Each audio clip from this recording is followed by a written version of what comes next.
Hi, everybody. Welcome to another edition of Packers Unscripted from Packers.com. I am Mike Spofford, joined, as always, by my trusted colleague, Weston Hodkiewicz. We're coming to you here from our studios at Lambeau Field, and Wes, unfortunately, to talk about another tough loss for the Green Bay Packers. This one, 34-20 against the Tampa Bay Buccaneers, and we'll get into some of the specifics in a minute, but big picture, 2 weeks ago, the Packers were 6-6, and things were looking pretty good in terms of the teams that you had beaten, what was on your schedule, and the opportunity you were going to have to keep yourself in the middle of this playoff race. And not that the Packers are out of it, but these last two games, two huge missed opportunities that now have the Packers very much on the outside looking in. Well, and it's just such a difficult thing, Mike, because when you go into Detroit with, and I understand the Lions, they weren't playing their best ball at that point, but you go into Detroit and you impose your will on the Lions the way you did, and then you come home in a big Sunday Night Football matchup against Kansas City and you're 6-6. I think the enthusiasm and the optimism is there because of what a lot of pundits called the easiest slate of games to finish out a season. Packers at that point, their opposing team records were 20-40. A lot of that having to do with this upcoming opponent, the Carolina Panthers. But things didn't go well this season for the Giants. Tampa Bay, much like Green Bay, has been up and down. And for the Packers to kind of give back both of those victories that they had against Detroit and Kansas City, disheartening. And then obviously to have the defensive performance that they had against the Bucs, not being able to get off the field, too much production on third downs, Baker Mayfield having a maximum passer rating, and the Green Bay Packers ultimately losing what became a shootout. It's tough, and it's tough to come shooting back down to earth after you felt like you were really starting to build towards something. Yeah, and that's what this most recent game will be remembered for, the defensive performance that just allowed Baker Mayfield to do whatever he wanted to do. You mentioned it, 158.3 passer rating, 381 yards, 4 touchdowns. He came 16 yards shy of his career high for yardage in a game, which is 397. And, you know, Matt LaFleur, he deferred the question on Sunday night. He then answered the question on Monday. He's not making any coaching changes at this point. Obviously, all those kinds of things are going to be evaluated to a greater extent in due time. But this Packers defense has got to figure something out, Wes, because no, the Packers are not out of it yet. You still have 3 games left to go. You want to start playing better football. But the bottom line is, for the last 2 seasons, and there have been injuries, and yes, and every team deals with injuries, but throughout 2022 and 2023, I think the most maddening thing about this Packers defense is that it cannot get off the roller coaster. It plays good football, and then it swings the other way. And the distance of the swings between what this team's top performances are and then what this team's rock bottom performances are, we've seen it all. We've seen it all, and they can't seem to smooth it out, and that just makes it really hard to know what you're going to get from that side of the ball every week when you take the field. That's the bottom line right now. And when you say we've seen it all, we saw it all in the 60 minutes of that football game on Sunday. The Green Bay Packers defense goes on the field after Green Bay turns over the ball at its own 5-yard line, and Kingsley Enagbare gets a strip sack. It's the type of adversity response you want to see, taking advantage of that field position and allowing the Packers to score a touchdown right after that and take an early lead. Kenny Clark gets the 6-yard sack, pushing and stopping the Tampa Bay drive and making them settle for a field goal. That's the way Green Bay has been playing when they've played well this season. But when they've played poorly, it was another manifestation of really those last 3 quarters of that game against Tampa Bay. Too much production in the middle of the field. A week after giving up the rushing yards to Tommy DeVito, some of the trickeration that the Giants played. In this one, it was Chris Godwin. It was Baker Mayfield kind of dicing things up a little bit.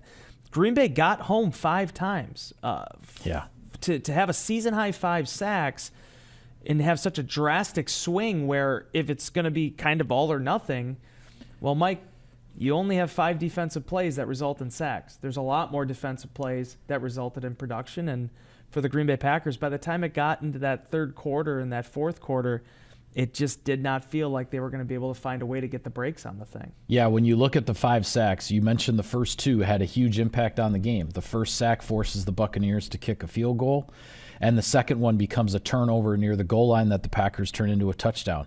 The other 3 sacks had absolutely no effect on the Buccaneers' offense, quite frankly. I mean, the Packers had them in 2nd and 29, and they still managed to get a field goal before half. They had them in a 2nd and 18 at one point. The Buccaneers didn't even need 3rd down to move the chains. There was a 3rd and 12. They throw a basic wide receiver screen, which, quite frankly, in some ways look like they're going to get whatever yards they can and kick the field goal rather than take a big risk on 3rd and 12 shooting it down the field. Well, the 3rd and 12 wide receiver screen turns into 16 yards and a first down, and they get a touchdown. You mentioned the game kind of became a shootout because, yes, the Buccaneers, they scored touchdowns with long drives. I believe it was 66, 75, and 75 yards on their first 3 drives of the second half. And while the Packers, they missed an opportunity going 3 and out to start the second half, and then early in the fourth quarter, they had to settle for a field goal. But, you get a touchdown in the third quarter on a great throw and catch, Jordan Love to Jayden Reed on a 3rd and long to get within 20-17. But then the next time your offense gets the ball, you're down 27-17. Then you drive, put together another nice drive, but you stall out, you kick a field goal. So you're within 27-20. There's still 10 minutes on the clock, plenty of ball game left.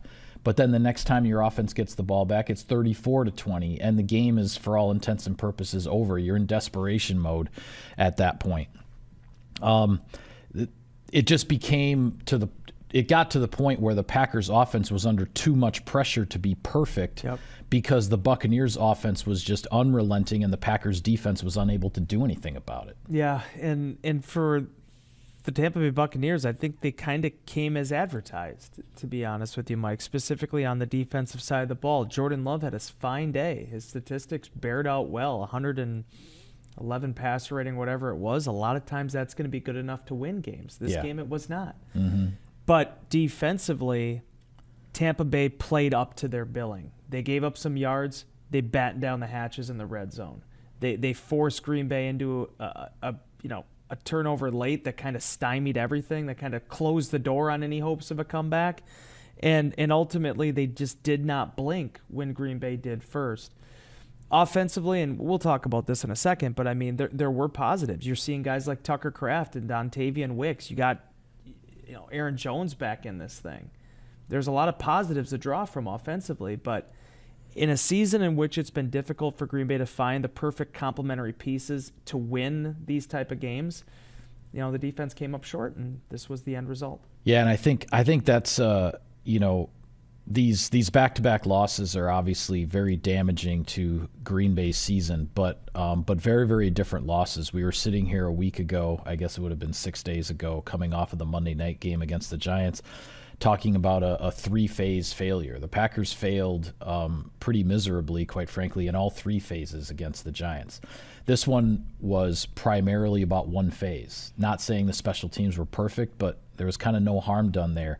The offense certainly missed a couple of opportunities, but Tampa Bay's got a pretty good defense. You're not going to be able to cash in every single time. And to have 20 points on the board with 10 minutes left in the game against a good defense, you'll take your chances there. This one was about the defense not really giving the Packers a chance to be able to win a really, really important home game in December. I do want to talk about... If I could just quickly mention, absolutely. The fact that Baker Mayfield threw 4 different touchdowns to 4 different players. Right. The fact that it was 140 yards, I think, and 2 touchdowns on 3rd downs. The fact that they did this against Green Bay at Lambeau Field in December, it points to the fact it wasn't one specific player. It wasn't falling on one guy's plate. It was the collective whole. From the coaching staff to the players, it wasn't where it needed to be. 12 plays. To find solutions for it. 12 plays by the Buccaneers, an even dozen of 18-plus yards, a dozen. That's 3 per quarter. Yeah. You like to maybe get through, a game like 3 per half or, even 3 every few quarters. 3 per quarter is essentially what the average was of plays of 18-plus yards in this game, and that's just not going to cut it.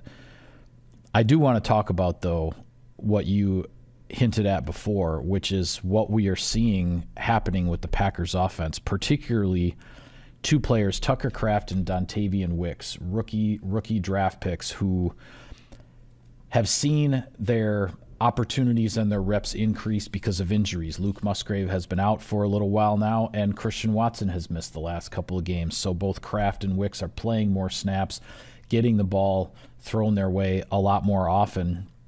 And I tell you what, these young players have produced, Wes. And when you talk about Kraft, man, it's not just that he can, get an explosive play down the field or that he can be a threat in the red zone.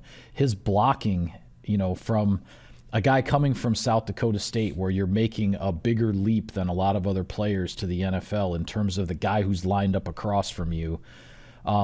Tucker Kraft is becoming an all-around tight end in front of our eyes in a fairly short amount of time. And it's interesting, too, because he talked about coming to the Green Bay Packers. One of the things that got him drafted in the third round was his yards after catch. It was some of the things he did in the big plays 2 years ago that kind of give you that idea that a guy with this size and this type of skill set could really do some damage in the NFL. The area, as you mentioned, that was kind of unproven was the blocking aspect of it. How he was going to be able to hold up on that end against now football's absolute elite. Coincidentally enough, I actually feel like that was one area that sort of was come together earlier in the season for him, and he's been able to improve upon it throughout the year. Now we're starting to see some of the yards after catch stuff happen too. And he's a gritty, hard-nosed football player, man. I mean, you saw in that 36-yard catch and run, and he explained it afterwards. He wasn't just trying to showboat when he elevated, when he jumped to try to get over the defender. His mind was defensive backs, especially when they're going up against a guy that could be conceivably 60 pounds heavier than them, they have a tendency to go for the legs. In that particular case, they did not. They went right into his torso, and unfortunately for him, right into the nether regions. Exactly. That caused him to go out a couple plays, but 36-yard pickup there. You also had that little tiny, it was basically like a tight end screen on the touchdown pass. 4 catches, 57 yards, a touchdown. I tweeted it during the game, Mike. I cannot wait. We'll see if it happens this year, but getting this version of Tucker Kraft now on the field with Luke Musgrave, I mean, the possibilities, this is what the Packers wanted when they invested as much draft capital as they've put into the tight end position since the 70 merger. Yeah. You're starting to see exactly why they took these two particular players and how they can kind of work off of one another. Yeah, absolutely. And when you talk about Dontayvion Wicks, I tell you, I've mentioned before how we've seen him bounce back from his rough moments. He had the drop of the slant pass by the goal line against the Vikings. He lost the football on his own, trying to fight for the first down, or try to get to the first down marker against the Rams, where the ball popped out when it hit the ground. It ends up being a turnover. He's rebounded from that, but not only just making catches and moving the chains and getting yards. This guy is fighting for every yard there is to get. The one thing I didn't do when I went through the offensive film yesterday that I wish I would have done, I wish I would have just charted it and counted up what Wicks' yards after the catch were in this game. He ended with a career high to this point of 97 yards on his 6 receptions, but man, a bunch of those yards were after the catch, and he's fighting for every yard he can get. He's protecting the ball while he's doing that. And I tell you what, that's you see that kind of play from a young man, from a rookie out there with a team that's fighting for a playoff spot and everything. I'll take that guy on my team any day. And here's the other aspect of this. You mentioned some of the things, this season, times in which, plays you can improve upon, you can learn from. I'm a big pound-for-pound guy. This is a rookie 5th-round receiver. You do not get this type of production that often from these type of players because he's not just catching passes. Mike, that last touchdown scoring drive that Green Bay put together, that was Dontayvion Wicks. Yeah. I even tweeted it during the game. He willed them down the field on that drive. It wasn't the most in rhythm, in sync drive you've ever seen. No, it was Dontayvion Wicks making incredible football plays.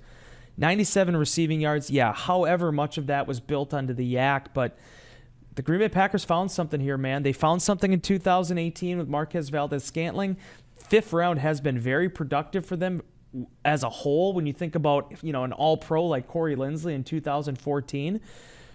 Dontayvion Wicks, man, in a year in which the Packers expected to build so much around Christian Watson and Romeo Doubs and Jayden Reed, and also Samori Toure being in that conversation, here's Wicks jumping right into the fold, becoming that next man up, and when he's been given the opportunities, here's what he's doing with them. Yeah, and a couple other things I want to say about the offense because something getting a little bit lost because of all the attention on the defense and everything that went wrong there, and I understand all that. But a couple of things. Jordan Love, for one, bounced back from one of his rougher games, probably his roughest game of the second half of the season after he kind of hit his stride and everything, and then a lot went wrong against the Giants. It wasn't a good performance. He bounced back, and quite frankly, Wes, I think maybe you have another one in mind. I think that 3rd and 14 from the 17-yard line, the improvised, the breakdown play, broken down play, and then he hits Jayden Reed for the touchdown with the toe tap, the toe drag. I thought that was the most impressive throw Jordan Love's made all season long, and it's kind of gotten lost because the Packers didn't win the game, and with everything that was going wrong on the defensive side of the ball, that was an absolutely tremendous 3rd and 14 from the 17-yard line, and the play breaks down, and he beats you. We've seen it happen at Lambeau Field with the previous quarterbacks that have played in the green and gold. That was a heck of a moment, and I just don't want it to get too lost in what was a very disappointing defeat. I have a take on this. I have some opinions on this to explain. Expound, thank you. Sure. But before I do that, I have a question for you. Yeah. How many 25-year-old quarterbacks in their first, either 25 years old or as a first year as a starter, how many of the quarterbacks throw that pass to Jayden Reed, and how many pull it down and try to scramble for a first down? The majority are going to pull it down to try to scramble. And see here, and here's the thing, we saw earlier in the season in that same situation, it was a 3rd and long yardage, and Love did take off to scramble, but there were way too many yards to have to gain for the first down. He's got no chance. And it's a short field. And as soon as he crosses the line of scrimmage, he's a dead duck. He's not going to be able to get the first down. We saw against the Giants a very similar play that had broken down. He steps up in the pocket, he escapes, and he missed the throw to Samori Toure along the boundary in the end zone. That could have been very much a game-changing play against the Giants. He comes back the very next week and makes that play. I thought it was really, really impressive. So here's my take on the throw. The other thing you'll see from a lot of young quarterbacks in this league is what I always refer to as Madden scramble drills. Yeah. Because it's what I always used to do during Madden, which is you just try to evade the pocket as quickly as possible, and it's usually not taking a direct line. You're not pursuing the right exit angle. It's just kind of running around the defensive end and getting over into the open field on the right side and trying to find somebody. What impressed me about Jordan Love on that play was he saw through the smoke. There's a lot going on around him. His exit hole was probably, the size of a guard? Yeah. And he's kind of got his way through there. The reason why I mentioned the piece about how many quarterbacks tuck it and go there is because they wouldn't be able to keep their eyes downfield when they're trying to get through that clutter. Yep. Jordan did that, stayed true to his fundamentals and his footwork, and then put an absolute dime on Jayden Reed. And Jayden Reed, Mike, for a guy that is now one catch away from tying Sterling Sharp's single-season receptions record by a rookie, it's as extraordinary as of a catch as you're going to see from a rookie football player. His ability to get both feet down there and drag them. There was not an inch to waste on that play. Yeah. And he made the play regardless. Yeah, and I'll be honest. I mean, I said it in the live blog at the time when I saw it live. I thought there is no way Reed got his feet in. There's no way that's a reception. Yep. Like replay is gonna reverse it. And sure enough, he kept his toes on the ground. Dragged it just right with a defender right on him there. And yeah, I wanted to mention that as well. Jayden Reed now with 54 receptions. He leads the Packers. The Packers rookie record in this franchise's illustrious history for receptions by a rookie is 55 by Sterling Sharp. That was 35 years ago, Wes. 1988. That rookie record has stood for a long time. And Jayden Reed is just one catch from tying it and two from breaking it. I don't have the officials' yards after catch for Dontayvion Wicks. It's 2023. I'm not paying for that anymore. But for the season now, this one goes, I'll give credit here to, this is Player Profile. .com, they have him down for 139 yards after catch on the season out of his 491. So just about a quarter of his receiving yards. Yeah. A little more than a quarter. Closer to a third. Yeah. So pretty impressive what the guy's done right out of the gate. Yeah, absolutely. A little bit of sponsor business here, Wes, and then we'll move on to other topics. Sirius XM NFL Radio delivers hard-hitting analysis and up-to-the-minute NFL news that true football fanatics need 24/7, 365. And at Cousin Subs, we have something for everyone, like our Wisconsin cheese curds, mac and cheese, golden fries, and creamy shakes, all paired with your favorite sub or sub in a bowl. Cousin Subs, 50 years of better. All right, taking a look at where things are in the playoff picture. Lots of moving and shifting going on. The Minnesota Vikings blow a fourth quarter lead in Cincinnati on Saturday. They dropped to 7-7. The Seattle Seahawks pull one out on Monday night, driving 92 yards against the Philadelphia Eagles for the go-ahead touchdown in the final 2 minutes. And the Seahawks break their losing streak and get to 7-7. In the NFC South, you have the Buccaneers and the Saints, both at 7-7. They are going to face each other in Week 17, not this week, but the week after. So that division title, in some respects, could be on the line. And at the top of the NFC, we talked last week about how suddenly there was a three-way tie for the number one seed. Well, the Dallas Cowboys lose, the Philadelphia Eagles lose, the San Francisco 49ers keep on winning, and the Niners, who already have a head-to-head tiebreaker over both of those clubs, now have a one-game lead with just 3 to play in the race for the number one seed and the only playoff bye that comes with it in the NFC. Yeah, 49ers did what they needed to do against the Cardinals. Cardinals put up some points in the fourth quarter, but for the most part, that game was out of hand pretty early on. The one that impresses me the most is the Rams, because here's the thing. You and I talked about it. They got to 7-7 as well. They got to 7-7. I meant to mention them as well. And the only reason I bring them up is we've talked so much about the Packers, just beating the teams you need to beat. The Rams have worked themselves back into this conversation for the playoffs by beating the teams they need to beat. Exactly. Under no pretenses should you lose that game to Washington with all the issues Washington's had, kind of breaking up their defensive line, Jack Del Rio being fired. The Rams are a different team with Kyren Williams back in this lineup. I think I saw one thing about the yards over expectation. I mean, Williams is just he's in front of Christian McCaffrey with what he's done so far this season. Different football team when he's out there. I tipped my cap to Drew Lock. Obviously finished that game strong. It seemed like he didn't even know for sure he was going to be playing until hours before the game. Yeah, that was a not just a last minute decision, but even after the inactives were turned in, both Geno Smith and Drew Lock were active, and then it was sort of like they were all going through pregame warmups, and then they decided to give the ball to Lock. Yeah, and Lock had come in before this season, but otherwise really hasn't played much before last week. I would be happy and content now if the Denver Broncos would dismiss themselves from this playoff contention. Just didn't even bother showing up against the Lions, which is fine. But one of the, it looked a lot more like the first month of the season Denver Broncos than what the Packers had seen and what a lot of these other teams had seen in the second half of the season. It's going to be down to the wire, man, but you're seeing what the value of that victory is. And, Tampa now actually has, in a position where they're kind of in control of their own destiny now by picking up that 7th win and seeing what they can do against the New Orleans Saints here in a couple weeks.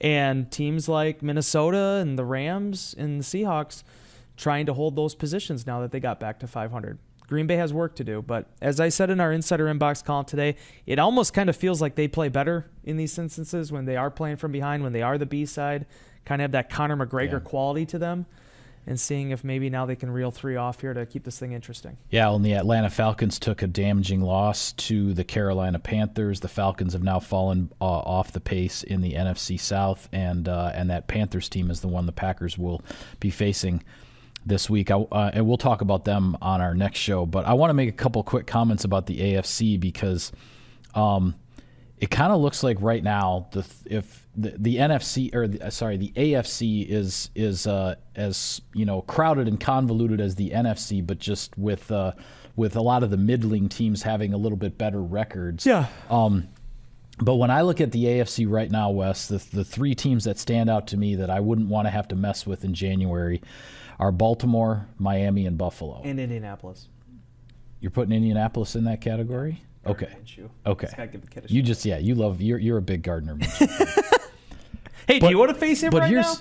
But here's the really interesting thing, because the Buffalo Bills have gotten themselves back in this thing now with big wins over the Chiefs and a big road win over the Chiefs, and then a convincing home win over the Dallas Cowboys. Buffalo's now 8-6. Miami has been riding atop that AFC East all season long, and they are still there at 10-4, 2 games ahead of the Bills.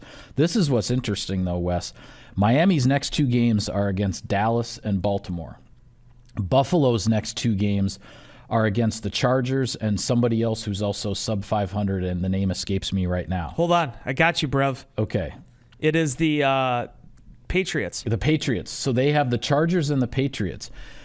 Nothing is a given in this league. What I'm saying is it's an entirely plausible scenario that Miami could lose its next 2, Buffalo could win its next 2. Both of those teams would be 10-6 and facing each other for the AFC East title head-to-head in Miami in Week 18. I just think that's one to watch, because so many people had written off the Buffalo Bills with their struggles and everything, and they lost that absolute heartbreaker to the Philadelphia Eagles when Jake Elliott made a 59-yard field goal in the rain to get that game to overtime, or they would have won that one. They bounced back from that to beat the Chiefs and the Cowboys. Nobody wants to mess with the Buffalo Bills right now. They don't, and I agree with you, but I will use my final 2 minutes here to just quickly talk on the Baltimore Ravens, because Lamar Jackson is not the most boisterous quarterback in the league. I feel like that sometimes is to his detriment. The Ravens are playing as good a football as anybody right now, and I'm impressed. I agree with you 100%. Their defense, they're just so consistent, Mike, and they look so complete now. Is the way they look. Unfortunately, the way they look as a football team. They lost Mitchell, so I mean their running back situation. They've just been completely snake bitten at running back over the last few years. But Lamar Jackson, the way he's performing right now, he's steady as they goes. He's not a big quote, and I think that again, people don't really give him the national attention he deserves because of it. But when you talk about teams you don't want to face in the playoffs, I think it starts with a team like the Ravens, because for the most part, you know what you're getting, and they're going to give you that when you play them. There's going to be dangerous teams here, Mike. The Bills, definitely one of them. You look at these squads that could find their way into the postseason and possibly make a run at this thing. There's a lot of names to keep track of right now. But what wins in the playoffs is consistency. And I feel like that's the one aspect of the Ravens. As long as Lamar Jackson stays healthy, that is the one thing that they have over everybody else in that conference right now. Consistency. Yeah, and they seem to have made a decent adjustment, losing a big play tight end in Mark Andrews, who has been such a big part of their offense. And Likely, Lamar, my God. Lamar Jackson is making it work, and Isaiah Likely has definitely filled the shoes of Mark Andrews about as well as they could have hoped for. When you lose a superstar, you just don't see that type of stuff. It's one thing for Luke Musgrave to go down and you got to transition to Tucker Kraft. They're both rookies. They're both going through this thing together. There are a lot of teams. Where would the Kansas City Chiefs be if Travis Kelce goes down? Right. You know? Well, we saw it in Week 1. Yeah, exactly. They were playing at home as the defending Super Bowl champs and played an absolutely terrible football game. Absolutely. So with that, we'll call it a wrap on this edition of Packers Unscripted. Be sure to follow all of our coverage of the team on Packers.com. We'll be back in a couple of days to talk about the next opponent, the Carolina Panthers, on the road for Christmas Eve.